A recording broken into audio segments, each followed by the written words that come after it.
City কার সেন্টারের পক্ষ থেকে আপনাদের স্বাগতম।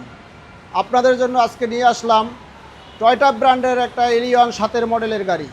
2011তে রেজিস্ট্রেশন, ফুল ফ্রেশ একটি গাড়ি, সামনে পিছে অরিজিনাল গ্লাস এবং খুবই fresh condition, red one colour, smart কার্ডের মালিক, পেপারসও আপডেট পেপারস, অক্টোবর 2026, সেপ্টেম্বর 2026। ভিতরে খুব সুন্দর ইন্টেরিয়ার, কাঁঠাল কালারের উডেন করা আছে, মানে এটা জাপানি উডেন, সব কিছুই অরিজিনাল আছে। আসেন আমাদের এখানে দেখেন।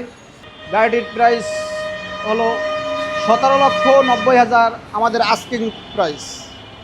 আসেন, আসলে কথা বলেন, দেখেন। গাড়ি খুবই ফ্রেশ গাড়ি। আমাদের এখানে আসার ঠিকানা মালিবাগ চৌধুরীপাড়া আবুল হোটেলের একটু সামনে, ল্যাবেস হসপিটালের বিপরীত সাইডে সিটি কার সেন্টারে আসলেই আমাদেরকে পাবেন এবং গাড়িটি দেখতে পারবেন। খুবই ফ্রেশ গাড়ি, 2007 মডেল এলিয়ন টয়োটা জাপানি গাড়ি, 1500 সিসির গাড়ি, খুবই ফ্রেশ গাড়ি। এটাই আসেন, দেখেন। আসসালামু আলাইকুম।